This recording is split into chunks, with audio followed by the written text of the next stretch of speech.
খাগড়াছড়ি ও বান্দরবানে শুরু হয়েছে ক্ষুদ্র নৃগোষ্ঠীদের বর্ষবরণ উৎসব বৈশাখী। গঙ্গা দেবীর সম্মানে ফুল নিবেদনের মধ্য দিয়ে শুরু হয়েছে আয়োজন। বিস্তারিত জানাতে যুক্ত হচ্ছেন সহকর্মী অপু দত্ত ও আবুল বাসার নয়ন। প্রথমে যাচ্ছি খাগড়াছড়িতে। অপু, পাহাড়ি বৈশাখীর আমেজ কেমন দেখছেন জানাবেন। আপনাকে ধন্যবাদ। আমি আছি এখন খাগড়াছড়ির চেঙ্গি নদীর তীরে। প্রথমে বলে রাখি যে এচ্চি বিজু বিজু বিজু অর্থাৎ চাকমা ভাষা দিয়ে বলা হয়ে থাকে আজকে বিজুর দিন। প্রতি বছর দীর্ঘ অপেক্ষার শেষে পাহাড়ের সবচেয়ে বড় সামাজিক ধর্মীয় উৎসব এই বৈশাখী উৎসব কিন্তু আজকে আনুষ্ঠানিকভাবে শুরু হয়েছে। গঙ্গা দেবীর উদ্দেশ্যে নদী ছড়া সহ পানির যে প্রাকৃতিক উৎসগুলো আছে সেখানে ফুল নিবেদনের মধ্য দিয়ে এই উৎসব কিন্তু শুরু হয়েছে। আমি যদি আমার পেছনে আপনাকে একটু দেখাই যে নদীর তীরবর্তী পুরো জায়গা জুড়ে কিন্তু হাজারো তরুণ তরুণী সহ বিভিন্ন বয়সী মানুষের কিন্তু সরব উপস্থিতি। তারা নিজেদের ঐতিহ্যবাহী পোশাকে সেজে বন জঙ্গল থেকে ফুল সংগ্রহ করে কলাপাতায় করে গঙ্গা দেবীর উদ্দেশ্যে এখানে ফুল নিবেদন করছেন এবং এই ফুল নিবেদনের মধ্য দিয়ে তারা নিজেদের পরিবারের, সমাজের এবং দেশের মঙ্গল কামনা করছেন। আজকে মূলত চাকমাদের এই দিনটিকে ফুল বিজু বলা হয়ে থাকে। আপনারা জানেন যে বৈশাখী মূলত তিনটি সম্প্রদায়ের উৎসবের প্রথম অধ্যক্ষর দিয়ে কিন্তু উল্লেখ করা হয়ে থাকে। যেমন বইতে হচ্ছে ত্রিপুরাদের বৈশু, সাথে মারমাদের সাংরাই এবং বিতে চাকমাদের বিজু। এছাড়া এখানে যে 12টি ভাষাভাষী যে 10টি জাতিগোষ্ঠী আছে সেই জাতিগোষ্ঠীগুলো কিন্তু ভিন্ন ভিন্ন নামে কিন্তু এই উৎসব পালন করে আসছে। আজকে থেকে চাকমারা ফুল বিজু, মূল বিজু এবং গজ্জপূজা নামে উৎসব পালন করবে।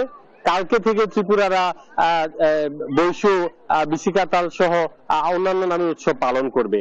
এছাড়া যেদিন বাংলা নববর্ষ সেদিন এখানকার যে মারমা জনগোষ্ঠী আছে সেই মারমা জনগোষ্ঠী আইক্যে আতাদা আতল নামে এই সাংরাই উৎসব পালন করে থাকবে। শুধু খাগড়াছড়ি নয়, অপর যে দুটি জেলা রাঙামাটি, বান্দরবনেও কিন্তু এই চাকমাদের এই বৈশু ফুল বিজু উৎসব কিন্তু চলছে। মূলত প্রাকৃতিক যে উৎসগুলো থাকে নদী ছড়া সহ অন্যান্য পানির উৎসে গঙ্গা দেবীর উদ্দেশ্যে ভরে ফুল নিবেদনের মধ্য দিয়ে উৎসব আনুষ্ঠানিকতা শুরু হয়ে থাকে। প্রতি বছর কিন্তু সারা এই পার্বত্য অঞ্চলের মানুষ এই দিনটির জন্য নদীর অপেক্ষায় থাকে এবং এখানে চাকমা, মারমা, ত্রিপুরা, মো, সাঁওতাল, রাখাইন সহ যে ভাষাভাষীর জনগোষ্ঠী আছে তারা এই উৎসবটি আজকে থেকে ধাপে ধাপে কিন্তু উদযাপন করে থাকবে। আপনারা জানেন যে এই উৎসবটি এতটা বর্ণিল এবং সুন্দর যে সারা দেশ থেকে পর্যটকরা কিন্তু এই উৎসব দেখার জন্য এখানে ভিড় করে থাকেন এবং এই বেলা বাড়ার সাথে সাথে এখানে কিন্তু বিভিন্ন বয়সী মানুষের সরব উপস্থিতি কিন্তু বাড়ছে। বলা যেতে পারে বর্ণিল ঐতিহ্যের ছোঁয়ায় সেজে উঠেছে গোটা পার্বত্য চট্টগ্রাম। তো এই ছিল খাগড়াছড়ির বৈশাখী উৎসবের আনুষ্ঠানিকতার সর্বশেষ। আমরা এখন যাচ্ছি বান্দরবনে, সেখানে আছেন আমাদের সহকর্মী নয়ন, তার কাছে জানবো বিস্তারিত। অপু, খাগড়াছড়ির মতো পার্বত্য জেলা বান্দরবানে সাঙ্গু যে নদীটি রয়েছে, নদীতে গঙ্গা দেবীর উদ্দেশ্যে ফুল বাঁচানোর মধ্য দিয়ে বিশু উৎসবের যে আনুষ্ঠানিকতা সেটি ইতিমধ্যে শুরু হয়ে গেছে। ক্যামেরার চোখেই দেখতে পাচ্ছেন বেশ কিছুক্ষণ ধরেই বিভিন্ন পাড়া থেকে নারী পুরুষ থেকে শুরু করে বিভিন্ন বয়সী মানুষ এসে জড়ো হয়েছেন হাতে ফুল নিয়ে। তারা একটু পরেই সাঙ্গু নদীতে ফুল ভাসিয়ে গঙ্গা দেবীর উদ্দেশ্যে যে আজকের যে আনুষ্ঠানিকতা সেটি মূলত শুরু করতে যাচ্ছেন। আমি একটু সরাসরি একটু জানতে চাই আজকে ফুল বিশুর আনুষ্ঠানিকতার মধ্যে কি কি। আহ সবাইকে শুভ ফুল বিশু। তো আমরা আজকে আনুষ্ঠানিক করবো, আমরা আজকে সবাই এখানে গঙ্গামার উদ্দেশ্যে আমরা শ্রদ্ধা নিবেদন করছি ফুলের মাধ্যমে। পাশাপাশি আজকে আমরা আমাদের আহ, আহ, আমাদের তঞ্চঙ্গাদের আজকে জাতীয় তঞ্চঙ্গা গিলাগালা গোল্ড কাপ টুর্নামেন্ট রয়েছে বিকাল 5টায় এবং এরপর আমাদের সাংস্কৃতিক অনুষ্ঠান রয়েছে। এরপরে আমাদের আগামীকাল মূল বিশু আমাদের ওইখানে আমরা বিভিন্ন 5 জন থেকে শুরু করে বিভিন্ন আমাদের মিস্ত্রীয় যে আমাদের মেহমানরা আসবে, এতে আমরা বিদায় করে নিব পুরাতন বছরকে এবং নতুন বছর 14 তারিখ আমরা নতুন বছরকে বরণ করে নেওয়ার জন্য আমরা সবাই একত্রে আনন্দ ফুর্তিতে আমরা সবাই মেতে উঠবো এবং যাতে জগতের সকল প্রাণী সুখী হয় এই প্রত্যাশা রেখে আমরা সবাই নতুন বছরকে বরণ করে নিব। ধন্যবাদ। যেমনটি শুনছিলেন, তঞ্চঙ্গ্যা সম্প্রদায়ের পক্ষ থেকে আজকে এই যে ফুল বিশুর যে আনুষ্ঠানিকতা শুরু হলো, বিকেলে রয়েছে ঘিলা খেলার আয়োজন রয়েছে, যেটি রেইসা এলাকায় অনুষ্ঠিত হবে।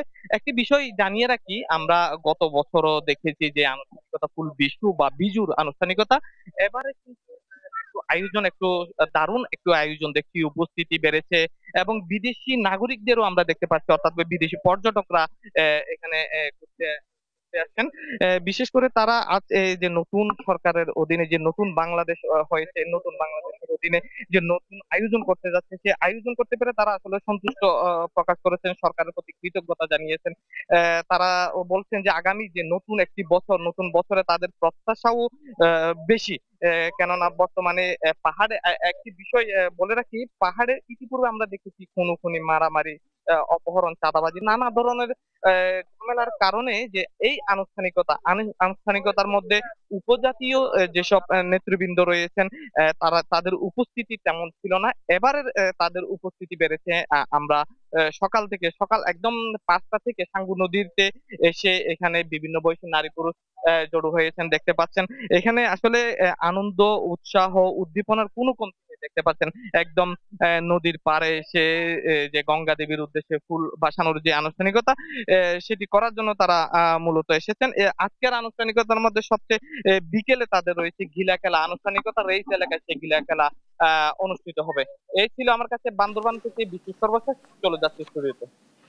অপু এবং নয়ন, আপনাদের ধন্যবাদ।